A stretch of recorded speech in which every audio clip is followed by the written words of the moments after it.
মতো লোকেরা নিয়েও উপদেষ্টা বানানো হয়েছে। কি যোগ্যতা আছে উপদেষ্টা হওয়ার জন্য? সারা জীবন যদি এমন হতো তার পলিটিক্যাল ব্যাকগ্রাউন্ড আছে, পলিটিক্স করে করে এসেছে, জাতিরে খুব ভালো নেতৃত্ব দিতে পারে, হ্যাঁ তাও একটা ব্যাপার ছিল, এমন না। মানলাম যে না, তার অতীতে অবদান না থাকলেও গণ অভ্যুত্থানে এই জুলাই আন্দোলনে তার ব্যাপক অবদান ছিল, এমন হলেও মানা যেত। কেন? কারণ এই সরকারের সাংবিধানিক কোনো ভিত্তি নাই, কোনো ভিত্তি নাই, তার একমাত্র ভিত্তির নাম গণ অভ্যুত্থান। তাহলে কেউ যদি গণ অভ্যুত্থানের চেতনা আঁকড়ে থাকে, গণ অভ্যুত্থানের স্পিরিট ধারণ করে, সে নেতা হতেই পারে, আপত্তির কিছু নাই। কারণ এখন যারা নেতা হয়ে আছে এদের অনেকের জাতি চিনতো না, জীবনে নামও শোনে নাই, কিন্তু এরা যেহেতু একটা সফল আন্দোলন করেছে, এদেরকে নেতা মেনে নিতে পাবলিকের দ্বিমত নাই, দ্বিধা নাই, কেউ আপত্তিও করে নাই, গণভোট করো বা এই দাবিও তোলে নাই, চালাও চালাও যেই কয়দিন প্রয়োজন সংস্কার। নবিউল কারীম মণিপুর ঘাট হযরত যায়েদ বিন সাবিত রাদিয়াল্লাহু আনহু কওমি মাদ্রাসা এবং হালিমাতু সাদিয়া রাদিয়াল্লাহু আনহা কওমি মহিলা মাদ্রাসা এলাকাবাসীর যৌথ উদ্যোগে আয়োজিত আজকের অষ্টম বার্ষিক ইসলামী সম্মেলনের সম্মানিত সভাপতি হযরতুল আল্লামা হযরত মাওলানা আব্দুল আউয়াল সাহেব দামাত বারাকাতুহুল আলিয়া, উপস্থিত আমার শ্রোতা ওয়াজিবুল ইহতিরাম হযরত উলামায়ে কেরাম, এলাকার গণ্যমান্য মুরব্বীগণ, স্থানীয় এবং দূরদূরান্ত থেকে আগত দিন দরদি কোরআন প্রেমী তাওহীদ জনতা এবং পর্দার আড়ালে থাকা মা ও বোনেরা, আল্লাহ রাসূল সাল্লাল্লাহু আলাইহি ওয়াসাল্লাম মক্কার বুকে যখন দাওয়াত শুরু করলেন, লাগাতার 13 বছরের সে মেহনতের ফসল হলো। বাহ্যিকভাবে মনে হচ্ছিল যে এত দীর্ঘকাল ধরে মেহনত করলেন, কিন্তু 1000টা লোকও কালেমা পড়ে মুসলমান হলো না। আল্লাহ রাসূল সাল্লাল্লাহু আলাইহি ওয়াসাল্লাম যখন মক্কা থেকে হিজরত করেন, মুসলমানের সংখ্যা ছিল একেবারেই কম। কোরআনে আল্লাহ স্মরণ করিয়ে দিচ্ছেন, ওয়াযকুরু ইয আনতুম কালীলুম মুস্তাদআফুনা ফিল আরদ, স্মরণ করো সেই সময়ের কথা যখন তোমরা ছিলে সংখ্যায় একেবারে স্বল্প আর পৃথিবীর মধ্যেও বড় দুর্বল। কারণ সংখ্যায় কম হওয়া ভিন্ন জিনিস আর শক্তিতে কম হওয়া ভিন্ন জিনিস। বাংলাদেশে যেমন সংখ্যায় তো আমরাই সবচাইতে বেশি, নাস্তিকরা তো আমাদের তুলনায় কিছুই না। অনেক সময় এক মাহফিলও এই পরিমাণ লোক থাকে, পুরো বাংলাদেশ তন্ন তন্ন করে খুঁজলেও এত পরিমাণ আদর্শিক নাস্তিক খুঁজে পাওয়া যাবে না। কিন্তু সংখ্যায় বড় কম হলে কি হবে, শক্তিতে তো অনেক অগ্রসর, অনেক বেশি অ্যাডভান্স। ওরা ওদের কথাগুলো স্বাধীনভাবে বলবে, কিচ্ছু হবে না। আর আপনি ওদের কথার খালি কাউন্টার দিবেন আর প্রতিবাদ দিবেন, আপনার 14 গোষ্ঠী উদ্ধার করতে দেরি করবে না। এতকাল পর্যন্ত দেখেন না, মানুষ আন্দোলন করলো, সংগ্রাম করলো, এক একটা আন্দোলনকে এক এক ট্যাগ লাগিয়ে দমিয়ে দিল। এমনকি প্রথম আলো আর ডেইলি স্টার শুধুমাত্র জঙ্গি ট্যাগ লাগিয়ে এই দেশের কত শত মুসলমানকে মাজলুম করার পথ খুলে দিয়েছিল, এবং এদেরকে এই যে জুলুম করেছে, জুলুমকে বৈধতা দেওয়ার চেষ্টা করেছিল, এগুলোর কোনো হিসাব আছে? নিয়ম তো হলো কে অপরাধী আর কে অপরাধী না এটা নির্ধারণ করবে আদালত। আদালত যদি রায় দেয় তাহলে সাব্যস্ত হবে সে অপরাধী। এর আগে পুলিশ যখন গ্রেফতার করে নিয়ে যায় তাকে অপরাধী বলেন, অভিযুক্ত বলে। তার বিরুদ্ধে অভিযোগ এসেছে, অভিযোগের ভিত্তিতে আইন শৃঙ্খলা বাহিনী নিয়ে গেল, নেওয়ার 24 ঘন্টার মধ্যে তাকে হাজির করতে হয় কোর্টে, ম্যাজিস্ট্রেটের সামনে। ম্যাজিস্ট্রেট ফয়সালা দেবে তাকে কি ছেড়ে দেবে না রিমান্ডে নেবে। পুলিশও পারবে না নিজের থেকে রিমান্ডে নিতে।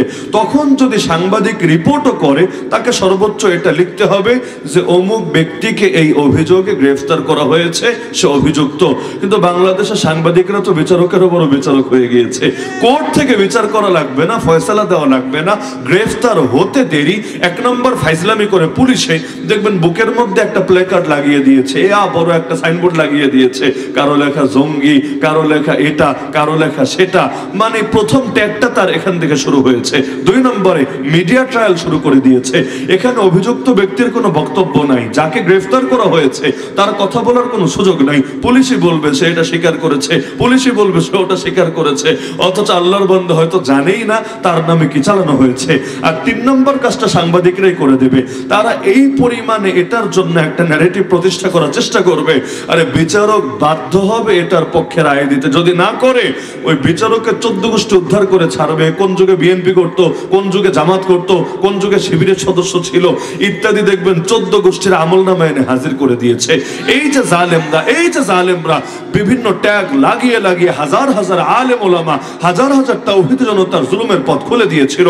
এই যে আলেমরা গ্রেফতার হয়েছিল এবং তাদের বিরুদ্ধে বিভিন্ন প্রোপাগান্ডা পুরো দেশ জুড়ে ছড়িয়ে গিয়েছিল, এগুলোর পেছনে মিডিয়াগুলোর অবদান নাই? এগুলোর পেছনে আইন শৃঙ্খলা বাহিনীর আইনের পোশাক পরে বেআইনি কাজ করে লোকগুলোর অবদান নাই? হাজারবার আছে। আরে ওরা তো গালি দেয় এই দেশের ইসলামপন্থী জনতাকে উগ্রবাদী বলে, জঙ্গিবাদী বলে। আমি তো চিন্তা করি বাস্তবেই যদি তারা উগ্র হতো, বাস্তবেই যদি তারা জঙ্গি হতো, তাহলে এই জালেমদের নাম নিশানাও বাংলার জমিন থেকে হারিয়ে যেত। এখনো দেখেন না, আন্দোলন করতে গেলে শান্তিপূর্ণ অবস্থান, শান্তিপূর্ণ কর্মসূচি। আরে যারা আপনার জীবনটারে জ্বালিয়ে ছেড়েছে ওদের জন্য শাস্তি না, শান্তি আর শান্তি আর শান্তি। তারপরও গালি দেয়, আবার উগ্র, গালি দেয় জঙ্গি। অথচ আল্লাহর কসম করে বলি, আমার এই দুই চোখ বাংলার জমিনে নাস্তিকরা যেই পরিমাণ উগ্রতা ছড়ায়, ওই পরিমাণ উগ্রতা দ্বিতীয় কাউকে ছড়াতে কখনোই দেখে নাই। যদি দলগতভাবে কাউর উগ্র বলতে হয়, ওদের কেন সবার আগে বলতে হবে?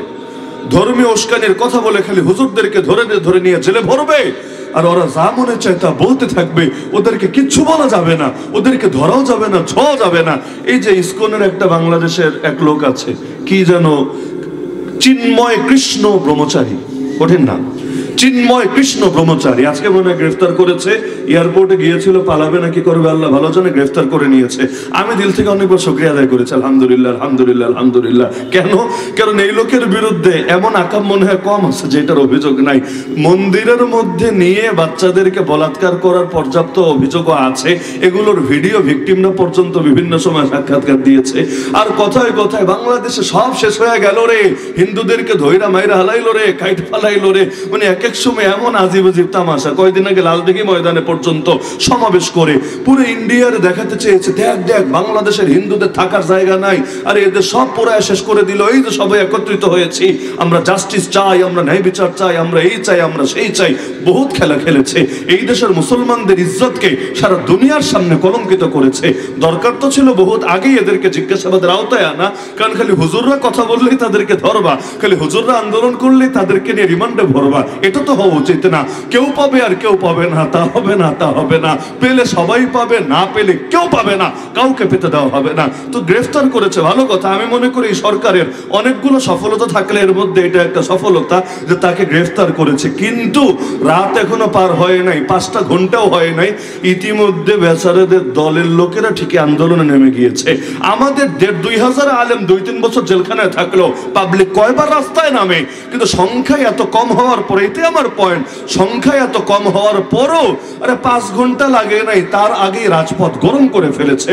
তার মানে সংখ্যায় কম হওয়া ভিন্ন জিনিস আর শক্তিতে কম হওয়া ভিন্ন জিনিস।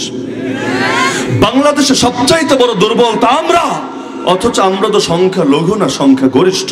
তো সংখ্যা গরিষ্ঠ হওয়ার পরও আমাদের বাস্তবতা, স্বাধীনতার 53 বছর পরে সেও কাদিয়ানীদেরকে অমুসলিম ঘোষণা করাতে পারলাম না। নবীর পরে নবী নাই, সংসদে আইন চাই, এই একটা আইনকে পর্যন্ত বাস্তবায়ন করাতে পারলাম না। স্বাধীনতার 53 বছর পরে সেও আজ পর্যন্ত বেশ্যাখানাগুলোকে, পতিতালয়গুলোকে বন্ধ করতে পারলাম না। কত সরকার এলো আর গেল, কেউ পারলো না বেশ্যাখানার দুয়ারে তালা লাগাতে। কি জানি মধু আছে এর ভেতরে, কেউ রাজি না কোনোভাবে এগুলোর দরজায় তালা লাগাতে। অথচ এরাই বড় বড় গলায় লেকচার দেবে সকল ক্ষমতার মালিক নাকি জনগণ। তো জনগণের মত নিয়েছিল জীবনে? জনগণ কবেই পতিতালয় চেয়েছে, কবে? পুরো বাংলাদেশের 18 কোটি মানুষ যদি থাকে, এর মধ্যে 18 লাখ এমন দেখানো সম্ভব না যারা পতিতালয়ের পক্ষে মতামত দিয়েছে। আপনাদের কি ধারণা দেখানো সম্ভব? জিন্দগিতেও না। পুরো বাংলাদেশ খুঁজলেও গুটি কয়েক হাউন আঙ্কেল পেলে পাওয়া যেতে পারে। এর বাইরে পতিতালয়ের পক্ষে ওপেনে মত দিবে এমন লোক খুঁজে পাওয়া সম্ভব না। তারপরও এগুলোকে ঠিকই খুলে রেখেছে, মদের বারের লাইসেন্স দিয়েছে, দেশের অর্থনীতির মেরুদণ্ড সুদকে বানিয়েছে, আল্লাহর কোরআন আর নবীজির সুন্নাহকে সরিয়ে মানুষের বানানো আইনকে মানুষকে মানতে বাধ্য করেছে। মানে মানুষ যেটা বলবে সেটাই চূড়ান্ত। এখন সেটা যদি আল্লাহর কিতাবের সঙ্গে সাংঘর্ষিক হয়, আল্লাহর কিতাবটা বাদ যাবে, তারটা মানতে হবে। এই যে আলেম ওলামারা কোরআনের কথা বলে জেলে যায় কেন? অপরাধটা কোথায়? কোথায়? অপরাধ এখানে যে একটা হলো আল্লাহর আইন আর আরেকটা মানুষের আইন। আল্লাহর আইন বলতে গিয়া মানুষের আইনের বিরুদ্ধে যাবে কেন? যদি আল্লাহর আইন বলতে গিয়েও মানুষের আইনের বিরুদ্ধে যায়, তুমি যত বড় হুজুর হও, যত বড় শেখুল হাদিস হও, যত বড় মুফতি হও, যত বড় বক্তা হও, তোমার আর রেহাই নাই। তার মানে মানুষেরটা বেশি পবিত্র আল্লাহরটার চাইতেও। আল্লাহরটা বললে পাপ হবে, তো মানুষেরটার বিরুদ্ধে বলা যাবে না। নাউযুবিল্লাহ মিন যালিক। এই দেশে ওই যে টাকলা মুরাদ একটা ছিল, রাষ্ট্রধর্ম ইসলামকে সরানোর জন্য কি পরিমাণ কথাবার্তা বলেছে, অথচ এই যে রাষ্ট্রধর্ম ইসলামের বিরুদ্ধে এত কথা বলেছে, এটার জন্য কোনো মানহানি মামলা হয় নাই, কোনো রিমান্ড হয় নাই, কোনো জেল হয় নাই। কিন্তু আপনি ধর্মনিরপেক্ষতাবাদের বিপক্ষে 10টা কথা বলে দেখেন না, আপনার নামে ঠিকই মামলা হবে যে ছেলেটা মনে হয় জঙ্গিবাদে জড়িয়েছে, উগ্রবাদে জড়িয়েছে, সাম্প্রদায়িক উস্কানি দিচ্ছে। তার মানে ইসলামের বিপক্ষে বললে সমস্যা নাই, কিন্তু ওদের সেই সেকুলারিজম আর ধর্মনিরপেক্ষতাবাদের বিপক্ষে বললে আর রেহাই নাই। মানুষের দাম আল্লাহ চাইতে বাড়িয়ে দিয়েছে, এটাই তো হচ্ছে বাস্তবতা। সংবিধানে বিসমিল্লাহির রহমানির রহিম পর্যন্ত রাখা হচ্ছে না, এইটার মধ্যেও চুলকানি। অথচ কি আছে এখানে? বিসমিল্লাহির রহমানির রহিমের মধ্যে জিহাদ কই, উগ্রবাদ কই, মৌলবাদ কই, খেলাফত কই, দিন কায়েম কই, এগুলো তো বাহ্যিকভাবে কিচ্ছু দেখা যাচ্ছে না, খালি আল্লাহর নাম। শুরু করছে আল্লাহর নামে, যিনি পরম করুণাময়, যিনি চির দয়ালু, এটাও সহ্য হয় না। এমনকি নাস্তিকরা আল্লাহ শব্দটাও সহ্য করতে পারে না। ওরা বলে স্রষ্টা, স্রষ্টা বললে খুশি, আবার যদি প্রকৃতি বলেন আরো খুশি, কিন্তু আল্লাহ বলবেন সঙ্গে সঙ্গে নারাজ। আল্লাহ শব্দটাও সহ্য করতে পারে না, ওদের বহু নীতি থাকে। তো মুসলমানের বেলায় আসলে নীতির কথা মনে পড়ে না। এই যে ফেরাউন নবী মুসা আলাইহিস সালামের বিরুদ্ধে মৃত্যুদণ্ডের রায় দিল, কখন? যখন তার দুনিয়া জন্মই হয়নি। আরে বেটা, আগে দুনিয়া আসতে দে, আসুক, বড় হোক, তারপর তার কাজ শুরু করুক, এরপর তুমি মৃত্যুদণ্ড দিবা না ক্রস ফায়ার দিবা, আয়না ঘরে নিবা না কি করবা, পরেরটা পরের আলাপ। যেই বাচ্চা দুনিয়াতে আসলোই না, সে অপরাধ করলো কবে? অপরাধ যদি নাই করে তাহলে রায় দেয় কিভাবে? তাও একাকে না, ওই বছর যতগুলো ছেলে সন্তান জন্মগ্রহণ করবে সবাইয়ের মৃত্যুদণ্ডের রায় দিয়ে রেখেছে। যদিও বাংলায় বলে রাখে আল্লাহ মারেকে। আল্লাহ তাআলা সে নবী মুসা আলাইহিস সালামকে দুনিয়াতে পাঠালেন, খালি পাঠালেন না, তার ঘরেই বড় করলেন। শুধু বড়ই করলেন না, পরবর্তীতে আবার বিয়ে শাদী করে তিনি এসে তার সামনে দাঁড়িয়ে দাওয়াত শুরু করলেন। শুধু দাওয়াত শুরু করলেন না, এই ফেরাউন যখন তার পিছু পিছু ধাওয়া করলো, আমি তো এটাই ভেবে পাই না, ফেরাউন নবী মুসাকে চ্যালেঞ্জ মনে করত মূলত তার গদির জন্য। মূল কাহিনী গদি, বাকিগুলো মিছে অজুহাত। যেমন সে যুক্তি দিয়েছিল, কোরআনে আছে, ওয়াকালা ফিরআউন যারুনি আকতুল মুসা ওয়ালিয়াদউ রাব্বা। আল্লাহ বলেন যে ফেরাউন বলেছিল তোমরা ছাড়ো আমাকে, আমি মুসাকে হত্যা করে ফেলবো। সে তার রবকে ডাকুক, দেখি তার রব তাকে আমার হাত থেকে বাঁচাতে পারে কিনা। কেন হত্যা করব? সে যুক্তি দিচ্ছে, ইন্নী আখাফু, নিশ্চয়ই আমি ভয় পাচ্ছি। আমি মানে আমি না, ওই ফেরাউনের কথা আল্লাহ উল্লেখ করছেন যে সে বলল আমি ভয় পাচ্ছি। কি ভয়? দুইটা।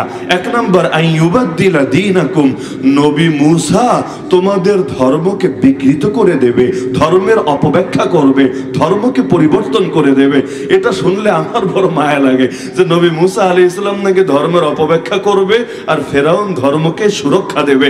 ফেরাউন, মাননীয় মহামান্য ফেরাউন মহোদয়, তিনি ধর্ম নিয়ে এত বড় পেরেশান, নবী মুসার হাত থেকে ধর্মকে বাঁচাতে হবে, না হলে নবী মুসা আলাইহিস সালাম ধর্মের অপব্যাখ্যা দিয়ে ছেলেদেরকে উগ্রবাদী বানিয়ে দিবে, সাম্প্রদায়িক বানিয়ে দিবে, টেররিস্ট বানিয়ে দিবে। আর দুই নম্বর যুক্তি কি ফেরাউনের, আইয়ুযহিরা ফিল আরদিল ফাসাদ, অথবা আমি ভয় পাচ্ছি নবী মুসা পৃথিবীতে জঙ্গিবাদ ছড়াবে। এই ফাসাদ মানে সন্ত্রাস, ফাসাদ মানে নৈরাজ্য, ফাসাদ মানে বিশৃঙ্খলা, ফাসাদ মানে জঙ্গিবাদ, টেররিজম। সে ভয় পাচ্ছে, ফেরাউন ভয় পাচ্ছে নবী মুসা নাকি পৃথিবীতে জঙ্গিবাদ ছড়াবে আর মাননীয় ফেরাউন মহোদয় ওয়ার এগেইনস্ট টেরর, সন্ত্রাসের বিরুদ্ধে যুদ্ধ পরিচালনা করবে, জঙ্গিবাদকে দমন করবে। পুরাই যেন আজকের যুগের আমেরিকা। কি মিল পাওয়া যায় নাকি যায় না? আপনি কোরআনের কথা বলবেন, বলবে দেখ দেখ দেখ ইসলাম রে বিকৃত করে ফেলছে। আহা, তাহলে ইসলাম বিকৃত করছে হুজুররা, তাহলে সহি ইসলাম কোনটা? তবে পড়েন, এই রাস্তা খোলার ব্যবস্থা করে ছাড়বে। একটা মানুষকে বাদ রাখবে না যেই মানুষের গায়ে সুদের ছোঁয়া লাগবে না। এমনকি এই যে শুনি মাথা পিছু ঋণ 1.5 লাখ টাকার বেশি, এই মাথা পিছু ঋণের মধ্যে বড় একটা অংশ সুদ। খবর আছে কেন? কারণ রাষ্ট্র যখন ঋণ নিয়েছে, লোন নিয়েছে, সুদের ভিত্তিতেই নিয়েছে। এখন ওই সুদ পরিশোধের দায়িত্ব খালি আমার না, আজকে সন্ধ্যার পরে যে বাচ্চাটা জন্ম নিয়েছে না, ওর মাথা পিছু দায়িত্ব চলে এসেছে, ওদেরকে এখন এই সুদটা পরিশোধ করতে হবে। সুদকে এমন ব্যাপক করেছে, সুদ ছাড়া কিছুই হবে না সমাজে। দিনকে প্রতিদিন তো এই যে ক্রেডিট কার্ড এই সেই এগুলোকে এমন ভাবে প্রমোট দেওয়া হচ্ছে যেন আগামী বাংলাদেশকে ক্যাশলেস সোসাইটি বানাতে পারে, সবাই যাতে সুদখোর হয়, সুদের ভিত্তিতে চুক্তি করে। আমেরিকায় একটা বাসা ভাড়া নিতে যান, আপনার যদি ক্রেডিট কার্ড থাকে আলাদা করে সিকিউরিটি মানিও লাগবে না, টেনশনও লাগবে না, অ্যাডভান্স লাগবে না, আপনার এমনি বিশ্বাস করে সুন্দর মতো ভাড়া দিয়ে দিবে। আর না হলে এত পরিমাণ অ্যাডভান্স চেয়ে বসবে, আপনার কিডনি একটা বেচা লাগবে ওরে সিকিউরিটি মানি দিয়া ওরে খুশি করতে চাইলে। তাহলে সুদ খান সহজ। বাংলাদেশে বহুকাল ধরে টাকা জমায় জমায় গাড়ি একটা কেনেন, গাড়ি কিনতে দেরি, দেখবেন দুদকের মাথা গরম হতে দেরি না। কি রে গাড়ি কেনার টাকা পাইলো কই? গাড়িকে জেনাতেন ব্যাপার? তাহলে মনে হয় ব্যাপার স্যাপার আছে। আপনার কোনো ব্যাপার নাই, আপনার সাদা টাকা কালা টাকা না, তারপর আপনারে নিয়ে মিছে মিছে বিভিন্ন টাইপের প্রশ্ন, বিভিন্ন টাইপের সন্দেহ আপনার উপর ফেলা হবে। আর যদি আপনি গেলে জবাব দেন, না স্যার আমি তো ব্যাংকে লোন নিয়ে কিনেছি, বাস্তবে আপনার কালা টাকার অভাব নাই। বহুত বাংলাদেশ এমন কোটিপতি আছে আর টাকার অভাব নাই, তারপরও ব্যবসা করে, তারপরও গাড়ি কেনে, তারপরও প্লট কেনে, তারপরও ফ্ল্যাট কেনে ব্যাংকের লোন নিয়ে। কেন? শুধুমাত্র প্রশাসনিক ঝামেলা, দুর্নীতি দমন কমিশনের ঝামেলা এড়ানোর জন্য। যদি খালি বলতে পারেন আমি তো ফকির রে ভাই, আমি মিসকিন, এই দেখ লোন নিয়ে ঋণ নিয়ে খাই, এক জায়গা থেকে ঋণ নিয়ে চলি আর এক জায়গা থেকে টাইনা বা ঋণ পরিশোধ করি, বলবে মাশাআল্লাহ মারহাবা, আপনার মতো হুজুরই তো দরকার, আপনি আসলে সচেতন নাগরিক, আপনার টাকা একদম পিওর টাকা। মানে ভালো থাকতে চাইলে ভালো থাকতে পারবেন না, আর ওদের সঙ্গে তাল মিলান, আপনারে ভালো বলতে দেরি করবে না। এই যে দেখেন না, এখনো পর্যন্ত বাংলাদেশের অধিকাংশ মানুষ ভাবে আল্লাহর নবী এবং সমস্ত নবীদের ওয়ারিসরা রাষ্ট্র পরিচালনা করার যোগ্যতা রাখে না। রাষ্ট্র পরিচালনার যোগ্যতা রাখে কারা? রাষ্ট্র পরিচালনার যোগ্যতা রাখে মমতাজ খালারা, রাষ্ট্র পরিচালনার যোগ্যতা রাখে ফেরদৌসের মতো নায়করা, রাষ্ট্র পরিচালনার যোগ্যতা রাখে সারা জীবন যারা ক্রিকেট খেলেছে, খেলাধুলাই যাদের পেশা, খেলাধুলাই যাদের নেশা, জীবনে রাজনীতি রও করে নাই, পাবলিকের সাথেও মেলামেশা করে নাই, পাবলিক কিভাবে সামাজিক সমস্যা হ্যান্ডেল করা লাগে কিচ্ছু বোঝে না, খালি পরে চাহিন মারতে আর ছক্কা মারতে, দৈরাই না এমপি বানায় দেওয়া হবে এক লাফে, কপাল খুলে গেলে মন্ত্রীও বানায় দিতে পারে। এই লোকগুলো রাষ্ট্র পরিচালনার যোগ্যতা রাখে। এমনকি যে এখন তো মোস্তফা সরোয়ার ফারুকের মতো লোকরে নিয়েও উপকরো, কিন্তু যেই মানুষটা এতকাল ধরে চাটাচাটি করেছে, যাদেরকে আন্দোলন করে উৎখাত করা হয়েছে, এদেরকে চাটতে জিব্বারে পর্যন্ত খসে ফেলেছে, এমনকি নিজে তো চেটেছে, বৌরে দিয়ে পর্যন্ত চাটিয়েছে। কেন? কারণ দেখা গিয়েছে বৌরে দিয়ে পর্যন্ত ওদের পক্ষে সিনেমা বানিয়েছে, ঘরে ঘরে জিনা ঢুকায় দেওয়ার জন্য, ঘরে ঘরে মুসলমান যুবক যুবতীদের চরিত্র নষ্ট করার জন্য এতকাল ধরে অবদান রেখেছে।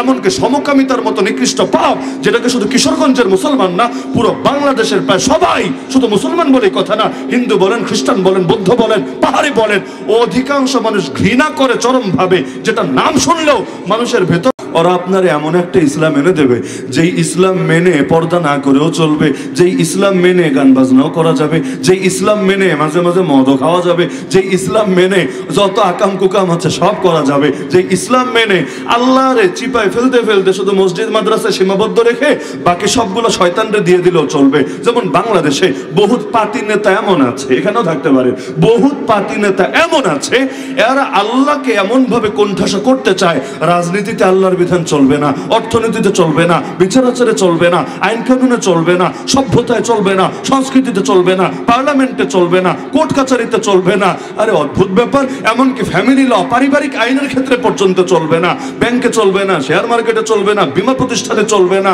চাকরিতে চলবে না, ব্যবসায় চলবে না, আইনে চলবে না। তো চলবেটা কোথায়? তোমার মাথায়। কোন জায়গায় আল্লাহর বিধান চলবে না। আল্লাহর বিধান চলবে কই? মসজিদে, মাদ্রাসায়, মাহফিলে, খানকায়। তাও আবার কিন্তু আছে। কিন্তু কি? মাহফিলেও যা মনে চায় বলতে পারবেন না, আল্লাহ বললেই মুখ দিয়ে উচ্চারণ করা যাবে না, আগে শুনে নিতে হবে আল্লাহর এই কথাটা বললে আল্লাহর দুশমন খুশি কিনা। যদি আল্লাহর দুশমন খুশি হয় তাহলে বলা যাবে, আর যদি আল্লাহর দুশমনের কলিজায় লাগে, মন ভাঙা আর মসজিদ ভাঙা সমান, সুতরাং কারো মন ভাঙা যাবে না, সবার মন ঠিক রেখে রেখে কথা বলতে হবে। মসজিদের মধ্যে ইমাম সাহেব বয়ান করবে, সেখানেও স্বাধীন না, ইমাম মানে নেতা, কিন্তু বাংলাদেশে ইমাম মানে হইল সভাপতি আর সেক্রেটারির কর্মচারী। এখন সভাপতি আর সেক্রেটারি যা বলবে ইমামকে তা করতে হবে। যদি বলে হুজুর এই বিষয়ে বয়ান করা যাবে না, তিনি বয়ান করতে পারবেন না। এমনকি যদি বলে হুজুর মাজলুম উম্মতের জন্য দোয়াও করতে পারবেন না, ফিলিস্তিনিরা মরলে মরুক আপনি দোয়া করতে পারবেন না, কাশ্মীরিরা মরলে মরুক তাদের নাম মুখে আনতে পারবেন না, না হলে ছেলেপেলেরা মিসগাইড হতে পারে, না হলে টেরোরিজম ছড়ায় যেতে পারে, না হলে এক্সট্রিমিজমে ছেলেরা দীক্ষিত হয়ে যেতে পারে, সুতরাং এগুলো মুখে আনতে পারবেন না। তারপরও যদি তিনি ওদের সামনে বেয়াদবি কইরা মুখে নিয়ে আসেন, জুমা পড়াতে দেরি, বলবে হুজুর আসরের সময় আপনার ছায়াও যাতে আর না দেখি। নদীর পাড়ের বাড়ি যেমন অস্থায়ী, এই আছে তো এই নাই। গাভিন গাই মানে তার বাচ্চা ডেলিভারির সময় হয়েছে, এটাও অস্থায়ী, কখন যে বাচ্চা ডেলিভারি দিবে তার কোনো গ্যারান্টি নাই। ইমাম সাহেবদের খেদমতের হালতটাও হলো এরকম, কখন যে আছে আর কখন যে নাই এর কোনো রুলসও নাই, এর কোনো নীতিমালাও নাই। সকালে আছে বিকালে নাই, বিকালে আছে রাতে নাই। এমনকি 6 মাসের বেতন বাকি তাও বলার সুযোগ নাই। কার কাছে বলবে? বললে উল্টা ট্যাগ লাগায় দিবে হুজুরের কাঁধে। আর হুজুরের নামে যদি কোনো অভিযোগ তোলে পাবলিক মহা খুশি, অত যাচাই বাছাইয়ের সময় নাই, আগে এটা প্রচার করে নেবে। এজন্য মিডিয়া হুজুরদেরকে নিয়ে আলাদা একটু মজা পায়, আলাদা মজা পায়। দেখবেন এদেরকে নিয়ে বলতে গেলে সেই রকম রসিয়ে রসিয়ে বাড়িয়ে বাড়িয়ে বলে, সবচাইতে বেশি ওরা তথ্য সন্ত্রাস করে। আমি তো মনে করি অস্ত্রের সন্ত্রাসের চাইতেও ভয়ঙ্কর সন্ত্রাসের নাম তথ্য সন্ত্রাস। যে তথ্য সন্ত্রাসগুলো এই মিডিয়ারা এই উম্মার ওলামায়ে কেরামের শানে নিয়মিতই করে থাকে। এদের তথ্য সন্ত্রাসের কারণে পরবর্তীতে সরকারে যারা থাকে তারা এই আলেমদেরকে গুম করতে পারে, খুন করতে পারে, ক্রসফায়ার দিতে পারে, এক্সট্রা জুডিশিয়াল কিলিং করতে পারে, তাদেরকে নিয়ে আয়না ঘরে ভরে রাখতে পারে। আরে কাজ তো বাস্তবায়ন করে সরকারে থাকা লোকেরা, কিন্তু এর পথ খুলে দেয় এই তথ্য সন্ত্রাসে লিপ্ত থাকা হলুদ মিডিয়া। এজন্য যেই ফেরাউন নবী মুসা জন্মের আগে তার মৃত্যুদণ্ডের রায় দিতে কোনো জবাবদিহি করে নাই, কোন যুক্তি আলাদা করে দেখায় নাই। তার দেশে সেই রাজা স্বৈরাচার, তার আবার যুক্তি কি আর জবাবদিহি কি, কে তারে প্রশ্নের আওতায় আনবে? তো ওই সময়ে যুক্তি দেওয়ার প্রয়োজন মনে করে নেই, এখন বড় হওয়ার পর মারবে, এখন যুক্তি দিচ্ছে। অথচ এখন যুক্তি না দিলেও চলবে। ফেরাউন যুক্তি না দিলে কে প্রশ্ন করবে তারে? প্রশ্ন করতে দেরি কল্লার জায়গা থাকবে না। ওই কিম জং উনরে না দেখেছেন, ফেরাউন তো আর দেখেন নাই। মানে এইরকম দুনিয়ায় বর্তমান জামানায় যদি আধুনিক রাষ্ট্র ব্যবস্থায় এসে এমন রাষ্ট্র থাকতে পারে যেখানে প্রেসিডেন্টের বিপক্ষে কথা বলা যাবে না, এমনকি সৌদি আরবে পর্যন্ত ইতিমধ্যে 1,500-এর বেশি আলেম কারাগারে পচে গলে মরছে। কেন? কারণ তারা রাষ্ট্রের এবং সরকারের বিভিন্ন কর্মকাণ্ড নিয়ে প্রশ্ন তুলেছে। কাবার ইমাম পর্যন্ত গ্রেফতার হয়েছে, এমন নজির আছে। অপরাধ কি? অপরাধ হলো তিনি তার ভাষণে, তার খুতবার মধ্যে সরকারের কোনো অন-ইসলামী সিদ্ধান্তকে চ্যালেঞ্জ করেছে। ওগুলো দেখলে মাঝে মাঝে মনে হয় আলহামদুলিল্লাহ, আল্লাহ অন্তত আমাদেরকে এই রকম হালত থেকে কিছুটা নিরাপদে রেখেছে। পাকিস্তানে কয়েকজন আলেম স্বাভাবিকভাবে মরতে পারে, বেশিরভাগ বড় বড় আলেমের নামের আগে দেখবেন শহীদ বলা লাগে। একটু ইতিহাস পড়ে দেখেন, বেশিরভাগ বড় বড় আলেমের নামে শহীদ বলা লাগে। কেন? কারণ কাউরে শিয়ারা মেরে ফেলেছে, শিয়ারা বেশি মারে সবচাইতে, কাউকে কাদিয়ানি মেরেছে, কাউকে গরম সুন্নি বেদাতিরা মেরেছে, এক একজনকে এক এক দল মারে। আলহামদুলিল্লাহ সুম্মা আলহামদুলিল্লাহ, বাংলাদেশে মাইকে যতই গালিটালি দেয়, ও হাবি খারেজি এই সেই যত গালিটালি দেয়, আলহামদুলিল্লাহ সুম্মা আলহামদুলিল্লাহ, অন্তত গুলি তো করে না। করবে কিভাবে? জিনিসপাতি নাই, থাকলে এই দেশেও গুলি করতো। কারণ এই দেশে আলেমরা হলো সবার চোখের কাঁটা। আরে একদল বলবে, আরে অদ্ভুত ব্যাপার এটা, একদিকে দেখেন, আমি নাম বলতে চাই না, একটা গোষ্ঠী আছে তারা বলবে আলেমরা হলো বেদাতি, আর একদিকে যারা বেদাতি তারা আবার আলেমদেরকে বলবে এই আলেমরা হলো ওয়াহাবি খারেজি। মানে এই কুল ঠেলবে ওই কুলে, ওই কুল আবার ঠেলে দিবে এইদিকে। দিন শেষে আলেমরা আসলে কার? এই দলের না ওই দলের? কারণ সবাই মিলে ধুমায় গালি দিতে থাকবে। অপরাধ এটাই, কেন সে আলেম হয়েছে। হিজবুত তাওহীদের দাওয়াত দেখেন, ওদের দাওয়াতের মূল ফোকাসই হলো এখানে যে আলেম ওলামাকে আগে সরাতে হবে, উম্মতকে এদের থেকে বিচ্ছিন্ন করতে হবে। আলেম মানেই নাকি ধর্ম ব্যবসায়ী, আর হিজবুত তাওহীদের কর্মী মানেই হলো খাঁটি ধার্মিক ব্যক্তি। হিজবুত তাওহীদে ঢুকবেন একেবারে এমন এক মেশিন, একদিক দিয়ে ঢুকবেন আর একদিক দিয়ে বাইর হবেন, খাঁটি ধার্মিক ব্যক্তিতে পরিণত হবেন। আর কওমি মাদ্রাসায় পড়বেন, পরে আলেম হবেন, ব্যাস কিছু করেন বা না করেন ধর্ম ব্যবসায়ী, এই গালিটা আপনার কপালে জুটবেই জুটবে। এতে আপনার ব্যাকগ্রাউন্ড কি কোনো কিছু যাচাই করবে না। এমনকি আলেম ওলামারা আগে মেহনত করে করে অনেকের তাবলিগে পাঠাইতো, আমরা নিজেরা দেখেছি, আমাদের উস্তাদরা পর্যন্ত কত মানুষকে ধরে ধরে তাবলিগের মেহনতে পাঠাইতো। কেন? কারণ যাতে করে আম মানুষ সহজে ইসলামটা শিখতে পারে। তাবলিগের সবচাইতে বড় সুবিধার একটা সুবিধা তো এটা, মানুষের দিলের মধ্যে একটা ইশক, একটা মহব্বত ঢুকায় দেয়। সে বুঝতে শিখে যে আমাকে কিছু শিখতে হবে, আমাকে কিছু জানতে হবে। ফাজাইলে ইলম শিখতে থাকে তালিমের হালকায় বসে, এবং সে গুরুত্ব অনুভব করতে থাকে মাসাইলে ইলম আমাকে শেখার জন্য উলামায়ে কেরামের কাছে গিয়ে গিয়ে ঈমান, আকীদা, প্রতিটা জিনিস, মাসালা মাসাইল সব শিখতে হবে। আল্লাহর কি কুদরত! সারা জীবন মানুষ গর্ব করত যে তাবলীগকে নিয়ে, এখন সেই তাবলীগের মধ্যে পর্যন্ত নাম হয়ে গেছে উলামা বিদ্বেষী, এমন মানুষও তৈরি হয়ে গেছে। উলামা বিদ্বেষী বললেই যে ওই সার্কেলের প্রতিটা ব্যক্তি আলাদা ইন্ডিভিজুয়াল ভাবে উলামা বিদ্বেষী, আমি এই দাবি করছি না, এটা করা উচিত না, কিন্তু তাদের অনেকের মধ্যেই যে ব্যাধিটা আছে, যারা স্বার্থের প্রয়োজনে আলেমরে পিটাইতেও পারে, যারা স্বার্থের প্রয়োজনে তালেবুল ইলমের মাথাও ফাটায় দিতে পারে, যারা স্বার্থের প্রয়োজনে জীবনে আন্দোলন সংগ্রাম করুক না করুক, আল্লাহর নবীরা গালি দিলেও তাদের কোনো আলাদা দলীয় শিরোনামে অ্যাক্টিভিটিস থাক বা না থাক, তো নিজেদের স্বার্থের প্রয়োজনে সেগুলোও করতে জানে, এমন নজির তো দেখাই লাগছে। হ্যাঁ, আমি এই দাবি করি না যে হাতের 5 আঙ্গুল সমান, তাদের মধ্যে এমন কেউ থাকতে পারে, অবশ্যই থাকতে পারে, যারা হয়তো দিল দিয়ে, মন দিয়ে, প্রাণ দিয়ে আলেমকে ভালোবাসে, কিন্তু ভালোবাসলেও সে এমন একটা পক্ষকে অবলম্বন করে যেই পক্ষ ইতিমধ্যে আলেম ওলামা ভার্সেস তারা এই রকম সাংঘর্ষিক একটা অবস্থানে দাঁড়িয়ে গিয়েছে। নাউযুবিল্লাহি মিন যালিক। তাহলে ফেরাউন এত সুন্দর যুক্তি দিল, কষ্ট পাচ্ছেন নাকি আমার কথা? কষ্ট পেলেও কিছু করার নেই, কষ্ট পেলে আমি ক্ষমা চাই না। কেন? কারণ আমি কষ্ট পেলে বলি, যদি কেউ কষ্ট পান আর কি, তাহলে বলবো আপনি আপনার ইমানটারে শুধরায় নেন, আমার কি করার আছে? ইমানে যদি ভেজাল থাকে কষ্ট লাগতেই পারে।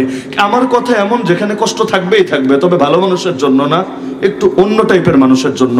যেমন সাংবাদিকরা ইদানিং প্রশ্ন করে ইসলামী নেতা পেলেই, হুজুর আপনারা ক্ষমতায় আসলে কি হাত কেটে দেবেন? আপনারা ক্ষমতায় আসলে কি পাথর মেরে হত্যা করে ফেলবেন? কমন, আপনি একটু অনলাইনে নজর রাখলেই দেখবেন এই প্রশ্নগুলো প্রায় ইসলামী বরেণ্য রাজনীতিবিদদেরকে করা হচ্ছে। আমারে তো করেনি আলহামদুলিল্লাহ, ওদের কপাল ভালো। করলে আমি উল্টা প্রশ্ন ছুড়ে দিতাম, আচ্ছা হাত কাটা হবে কি হবে না পরের আলাপ, আপনি ভয় পাচ্ছেন কেন সেটা বলেন দেখে। কারণ ইসলামে হাত কাটার বিধান বাস্তবায়ন করা হবে কি হবে না পরের আলাপ। হাত কাটা হয় কার? আরে চুরি করে যে চুরি, তো যে চুরি করে না তার হাত কাটা নিয়ে কোনো ভয় আছে? আর যে চুরি করেছে, তো একটা ললিপপ চুরি করলে হাত কাটা হবে এমন না, একটা পটেটো চিপস নিয়ে খায় ফেললে হাত কাটা হবে এমন না। মোহরের সর্বনিম্ন পরিমাণ যেটা, মোহরানা বুঝেন না? ওই বিয়ে করতে যে আপনারা মোহরানা নির্ধারণ করেন, মোহরানা সর্বনিম্ন পরিমাণ যেটা হাত কাটার জন্য যে নেশাব আছে, মানে যতটুকু হলে হাত কাটা যাবে ওইটারও পরিমাণ হলো সেটা 10 দিরহাম। এই 10 দিরহামের নিচে কেউ চুরি করলে সেখানে হাত কাটা হয় না। মসজিদের থেকে আজকাল তো জুতাও চুরি হয়, ওই যে মসজিদের বাথরুমের জুতা, কাটা কাটা জুতা, সামনে দিয়ে কাটা, পিছন দিয়ে কাটা, এগুলো পর্যন্ত চুরি করে নিয়ে যায়। মাঝে মাঝে দেখি বদনা বেঁধে রেখেছে, তাও শিকল দিয়ে। কেন? কারণ এই বদনা শরীফরাও নাকি আস্ত রাখবে না, এইটারে পর্যন্ত নিয়ে খাবে। মানে এইরকম লোভ পেয়েছে, কি যে মধু আছে বদনার ভেতরে, এইটা আস্ত রাখতে পারবে না। এই চোরদের জ্বালায় মসজিদের বারান্দা পর্যন্ত অনেক জায়গায় খোলা রাখতে পারে না। কেন রাখবে? নামাজের নামাজ পড়ার জন্য। পাগলে এসে ফ্যান নিয়ে যাবে, লাইট নিয়ে যাবে, কি যে এক মুশকিল। আর আজান তো মসজিদের ভেতর থেকেই দেওয়া লাগে, যদি আজানটা বাইরে থেকে দেওয়াটাই ভালো, উত্তম, ভেতর থেকে দিতে হয়। কেন? মাইকটারে পর্যন্ত একদম গায়েব করে ছাড়বে। আর কিছু কিছু জায়গায় আলহামদুলিল্লাহ এদের একটু সতর্কতা ভালো, মুয়াজ্জিন সাহেবের রুমে বা এরকম কোন জায়গায় নিয়ে মাইকটা সেট করে রাখে, এটাই সর্বোত্তম, এটাই সর্বোত্তম। আর যেখানে এটা পারে না, এরা তো ডাইরেক্ট মসজিদের মিম্বারের পাশে নিয়ে মাইক বসায় রাখে, সেখান থেকে আজান দেওয়া লাগে, শুধুমাত্র এই চোরদের চুরির হাত থেকে আল্লাহর ঘরের আসবাবকে হেফাজতের জন্য। তাহলে এই যে চুরি করলে হাত কাটা হয়, তো এটা তো ভয় পেলে চোর পাবে, যে চোর না সে ভয় পাবে কোন দুঃখে? একইভাবে পাথর মেরে মারা হয় কারে? পাথর মেরে মারা হয় বিয়ার পরও আকাম ছাড়তে পারে নাই যে। এমনকি বিয়ের পরে আকাম করলেই পাথর মারা হবে তা না, বরঞ্চ 4 জন সাক্ষীর চাক্ষুষ সাক্ষ্য থাকা লাগবে। 4 জন সাক্ষী বুঝেন, বেটা পাপ করবি তো করবি, তাও 4 জনের চোখের সামনে। আড়াল থেকে দেখলে হবে না, দূর থেকে আওয়াজ শুনলেও হবে না, এমনকি সিসিটিভি ফুটেজ দেখেছে এতেও দলিল হবে না, বরঞ্চ 4 জন এমন ডাইরেক্ট ভাবে দেখা লাগবে। ফতোয়ার কিতাবে, ফিকহের কিতাবে শব্দ আছে, বড় জটিল শব্দ, রাআইতুহু ওয়াতিআহা ফি ফারজিহা কাল মিলি ফিল মিখালা। এটার অনুবাদ করা আসলে আমার পক্ষে, এখানে বহুত বয়সের বাচ্চা কাচ্চারা আছে, সম্ভব না। ঠিক এই ভাষায় একেবারে সাক্ষ্য দিতে হবে বিচারকের সামনে যে মহামান্য বিচারক, আমি এই পুরুষটাকে দেখেছি মহিলার সাথে, এই যে এভাবে এভাবে এটা এটা করেছে। একেবারে বাক্য কি বলবে এটা ফতোয়ার কিতাবে, এই কুদরতি আছে, হেদায়ে আছে। আশপাশে মাদ্রাসা থাকলে একটু খোঁজ নিয়ে আসেন যে বাক্যটার অর্থ কি হয়। এভাবে বললে তারপর তার উপর এই বিধান জারি করা হবে। তাহলে চারজন যদি ডাইরেক্ট দেখে, এরপরও যদি ওরে শাস্তি না দেয়, এই সমাজকে জিনার হাত থেকে কিভাবে বাঁচাবে? তখন তো পুরো সমাজের মধ্যে অন্যায় ছড়িয়ে যাবে। আজকে যেমন বাংলাদেশের মানুষ নাচ গানটা কোনো পাপ মনে করে, ঢোল তবলা বাজানোকে কোনো পাপ মনে করে, মডেল হওয়া, নায়িকা হওয়া, গায়িকা হওয়াকে কোনো পাপ মনে করে? আরে পাপ তো মনে করেই না, বরং এগুলোকে লোভনীয় ব্যাপার মনে করে। এক নায়িকারে দেখে হাজার মেয়ে, লাখ মেয়ে নায়িকা হওয়ার জন্য উৎসাহিত হয়। এক গায়িকাকে দেখে হাজার মানুষ গায়িকা হওয়ার জন্য উৎসাহিত হয়। এমন কেমন এক জামানা ছিল, গলা যাদের ভালো হতো এরা গায়িকা হওয়ার চেষ্টা চালাতো, গায়ক হওয়ার চেষ্টা চালাতো। ওই যুগ শেষ, এখন গলা টলা লাগবে না, বরঞ্চ কিছু কথা কবিতার মতো কি কি নাম টাম দিয়েছে, সব নামও বুঝি না, মানে কোন রকম তাল একটা দিয়ে বলতে পারলেই হলো, তাহলেই আপনি গায়ক, তাহলেই আপনি গায়িকা। মানে সমাজের কাউরে বাদ রাখবে না, সবাইরে নিয়ে হারামে লিপ্ত করে ছাড়বে। যেমন ব্যাংকে সুদ খাওয়ায়, এটা মোটামুটি সবাই জানে। অধিকাংশ ব্যাংকে তো সুদের উপর চলে। এখন কয়জনের ব্যাংক অ্যাকাউন্ট আছে আসলে সমাজে? আগের চাইতে বেশি আছে, তাও সবার তো নাই, কিন্তু সবাইরে তো সুদ খাওয়াতে হবে। কেমনে খাওয়াবে? এখন বিকাশের মধ্যে পর্যন্ত সুদ ঢুকে ছেড়েছে। বিকাশে যদি ম্যানুয়ালি সুদ অফ না করেন, কাস্টমার কেয়ারে কল দিয়ে সুদ অফ না করেন, আপনার বিকাশেও কয় মাস পর পর সুদ আসে। কত টাকা আসে জানেন? 4 আনা, 8 আনা, 1 টাকা, 1.5 টাকা, এইরকম বিশাল বিশাল অ্যামাউন্ট। মানে যেটা দিয়ে একটা ললিবাবু কিনা খাইতে পারবেন না, কামের কাম কিচ্ছু হবে না। তারপর আপনার সুদখোর বানায়া ছাড়বে, আপনার রক্তের সঙ্গে সুদ মিশায়া ছাড়বে, আপনিও যাতে জাহান্নামী হন।